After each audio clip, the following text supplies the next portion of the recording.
Alors, bonjour mes chers élèves. Dans cette partie-là, on doit parler de l'activité cyclique de l'appareil génital femelle. Alors, premièrement, prenez ce terme-là, le cycle menstruel.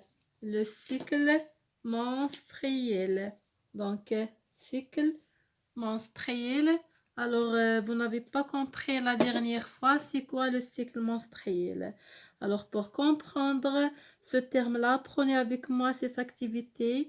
On va faire une petite activité et après, on va voir qu'est-ce qu'on peut constater concernant ce terme-là, le cycle menstruel. Alors, vous avez ici un tableau. Le tableau suivant représente un calendrier pour suivre le cycle sexuel d'une femme. Alors, qu'est-ce qu'on a dans ce tableau-là? Dans ce tableau-là, on a les trois mois. Pendant ces 3 mois, mars, avril, mai, qu'est-ce qu'on a fait? On a suivi le cycle de la femelle ou bien qu'est-ce qui se passe chez cette femme-là. Alors, comme vous voyez, on a les jours de chaque mois, de 1 par exemple jusqu'à 30 pour mars, etc. Alors, vous avez ici des étoiles en rouge. Qu'est-ce qu'il indique ces étoiles-là en rouge? Il indique les menstruations ou bien les jours où il y a les règles, où il y a les écoulements des règles par le vagin de cette femme. Alors, par exemple, vous avez ici l'écoulement des règles pendant le mois de mars. Ils sont dans le 1, le 2, le 3 et le 4. Après, ils sont disparus pour réapparaître à nouveau pendant le 29 mars, le 30, 1 avril et 2 avril, et ainsi de suite. Donc, on a marqué les jours des règles pour cette femme-là pendant 3 mois. Alors, la première question que je vous demande de calculer le nombre des règles ou bien le nombre de jours des règles chez cette femme-là pendant les 3 mois. Alors, comment on calcule la menstruation ou bien le nombre de jours des règles? Alors, pour calculer ça, il faut savoir quelle est la définition des règles. Alors, c'est quoi les règles? C'est, ou bien le jour des règles, les menstruations, c'est le nombre du jour qui se caractérise par les écoulements de sang évacués par le vagin d'une façon continue, sans arrêt. Alors, prenez ici pendant le mois de mars. Les règles elles sont apparues le 1, le 2, le 3 et le 4. Et après, ils sont disparus pour réapparaître le 29 et le 30.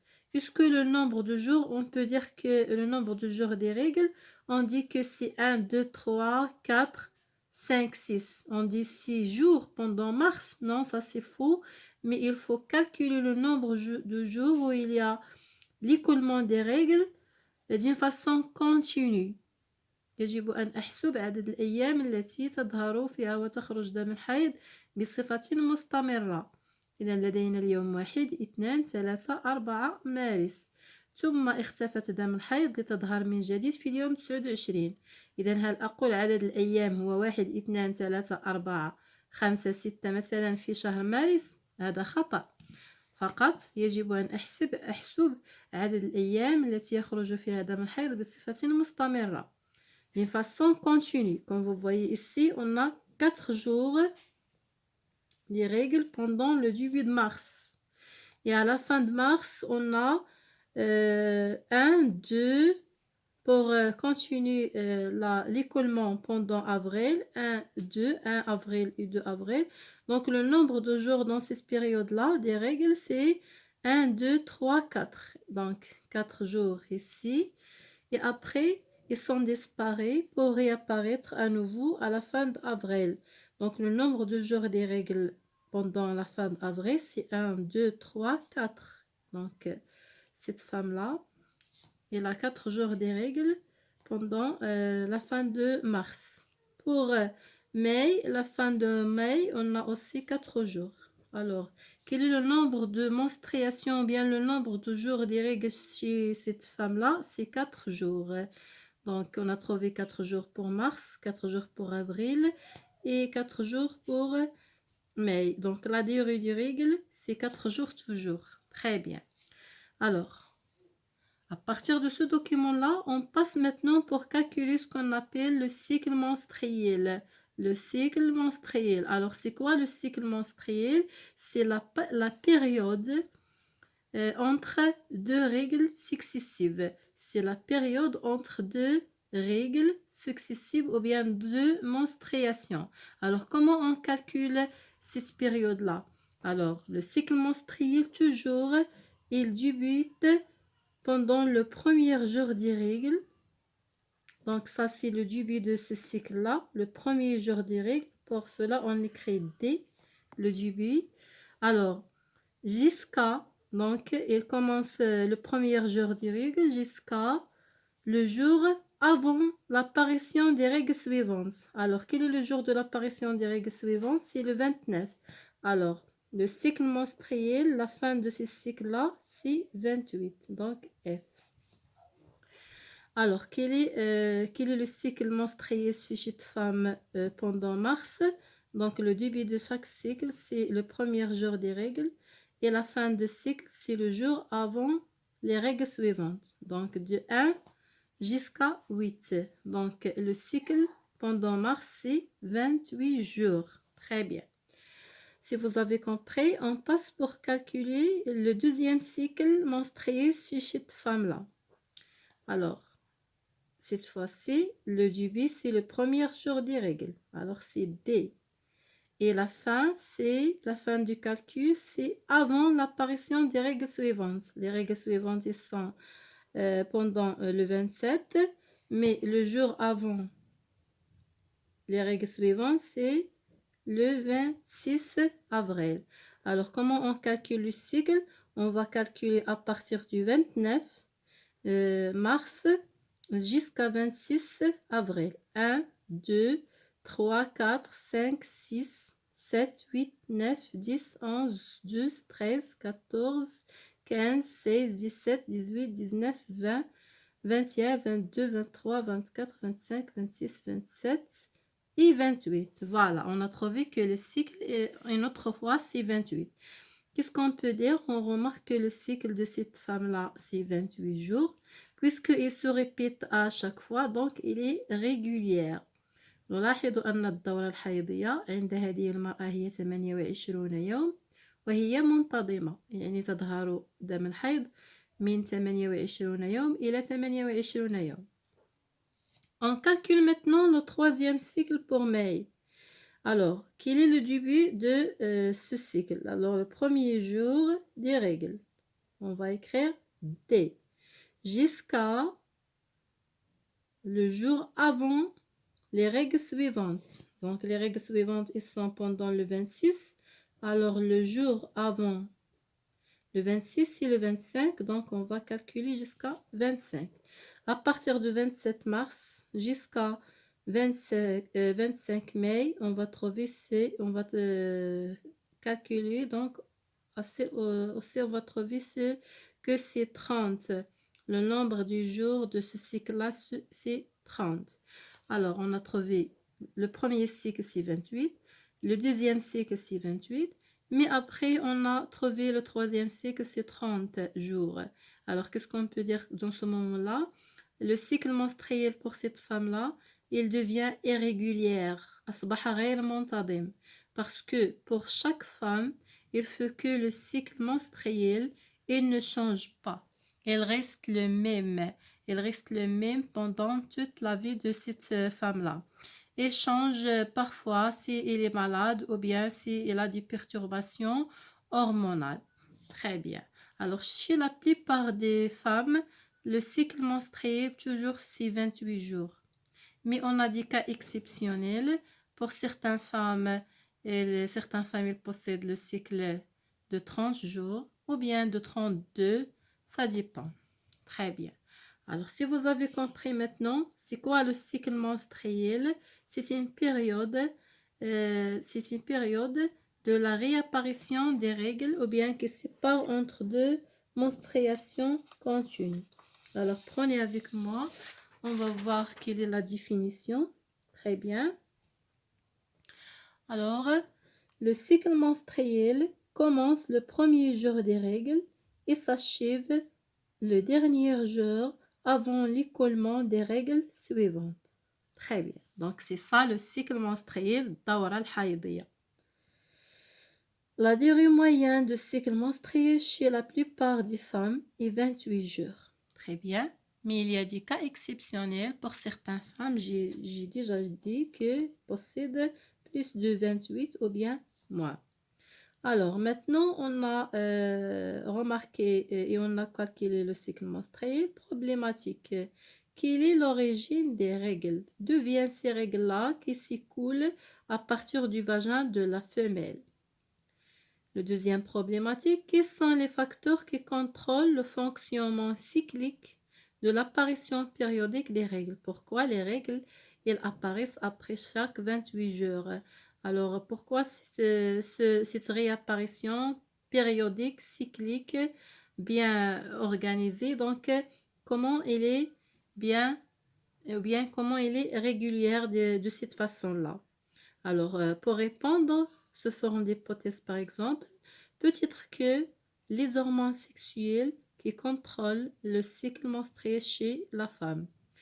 Peut-être que c'est l'ovaire qui contrôle cette activité périodique de l'appareil ou bien de la réapparition des règles. Peut-être que c'est l'utérus qui contrôle ce cycle menstruel. Donc après, on va faire des activités pour savoir quelle est l'hypothèse qui est vraie et quelles sont les hypothèses qui sont fausses. Très bien. Donc ça, d'une part, on a parlé du cycle menstruel. Si vous avez compris, on passe pour parler cette fois-ci du cycle de l'ovaire. Cycle de l'ovaire. Très bien. Alors, prenez avec moi. La dernière fois, on a fait des expériences pour déduire quel est le rôle de l'ovaire. On a déjà déduit le rôle de l'ovaire. Et maintenant, et aussi on a observé une coupe longitudinale de l'ovaire.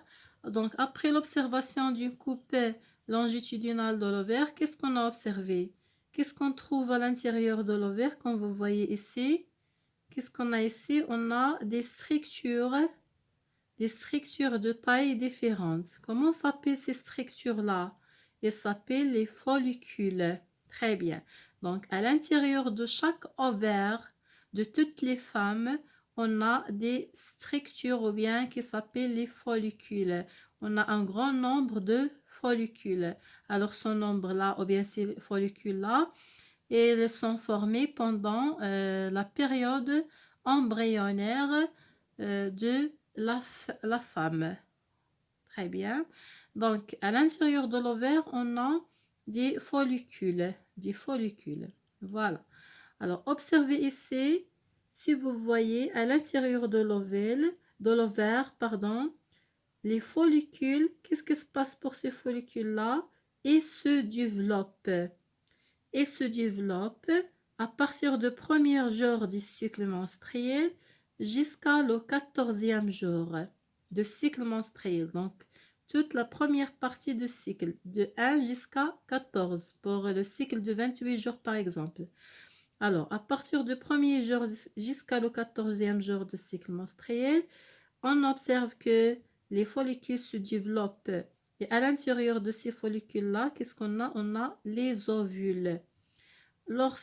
Pendant le jour ou bien le 14e jour, le follicule mûr ou bien mature, il s'éclate et il libère l'ovule. Comment s'appelle ce phénomène-là? C'est l'ovulation. Très bien. Alors, après la libération de l'ovule, le follicule mature, il se développe pour se transformer à un corps jaune. Ce corps jaune-là, il persiste tous les 14 jours, les derniers 14 jours de cycle menstruel, jusqu'à le 28e jour pour se transformer à un corps blanc. Ce corps blanc-là, il se forme d'une cicatrice dans l'ovaire. Ici, on va poser la question. parfois le corps jaune se transforme en corps blanc et dans certains cas, il ne se transforme pas. Alors, qu'est-ce qui se passe après le 28e jour? D'autres follicules se développent à nouveau pour être matures, pour libérer l'ovocyte ou bien l'ovule et ainsi de suite. Alors, qu'est-ce qu'on observe? On observe que l'activité de l'ovaire aussi, elle est cyclique, ou bien l'ovaire, il fonctionne de façon cyclique et périodique pendant tous les 28e jours de cycle menstruel, de telle façon que à partir du premier jour jusqu'à le 14e jour, on observe qu'on a le développement des follicules.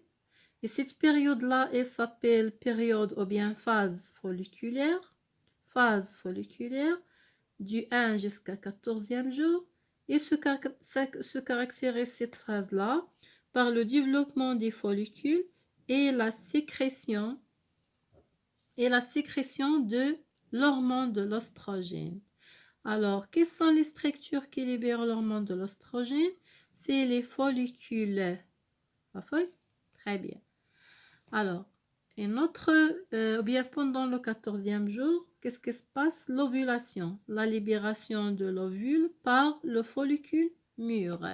À partir du 14e jour jusqu'à 28e jour, cette phase-là, elle s'appelle phase lutéinique ou bien phase post-ovulatoire. Après l'ovulation, ça veut dire post-ovulatoire. Qu'est-ce qui se passe dans cette phase-là? Elle se caractérise par transformation. Il se caractérise par la transformation du follicule qui libère l'ovule à un corps jaune et aussi par la transformation de ce corps jaune-là à un corps blanc. Le corps jaune se transforme en corps blanc s'il n'y a pas de fécondation, pas de grossesse. Alors, au contraire, si cette femme-là va avoir une grossesse ou bien il a déjà une ovule fécondée, le corps jaune ne se transforme pas en corps blanc, mais le corps jaune, il persiste ou bien il reste toute la période de la grossesse. S'il n'y a pas de fécondation, il dégénère et il se transforme à un corps blanc. Cette période-là aussi, il se caractérise par la sécrétion de l'hormone de progestérone. Alors, quelle est la structure qui sécrète l'hormone de progestérone? C'est le corps jaune. Le corps jaune, الجسم الأصفر. Alors, je répète, l'ovaire est une glande féminine qui se fonctionne de façon cyclique selon deux périodes ou bien deux phases principales.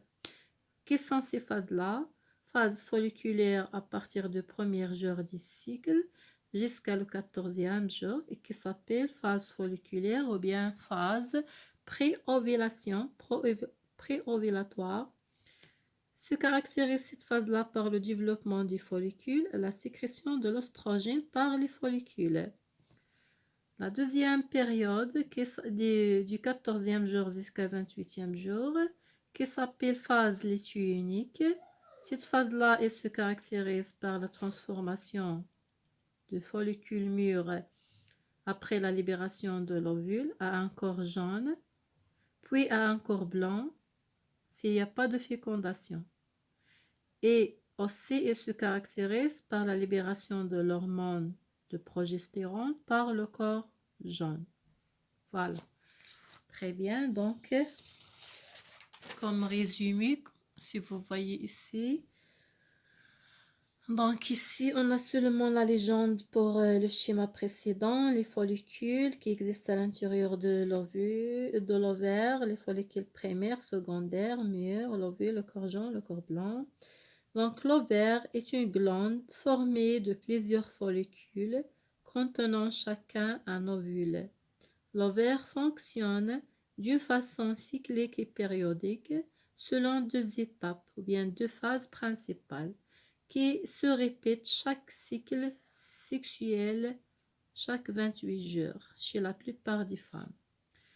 La première période, ou bien la phase pré-ovulatoire, ou bien folliculaire.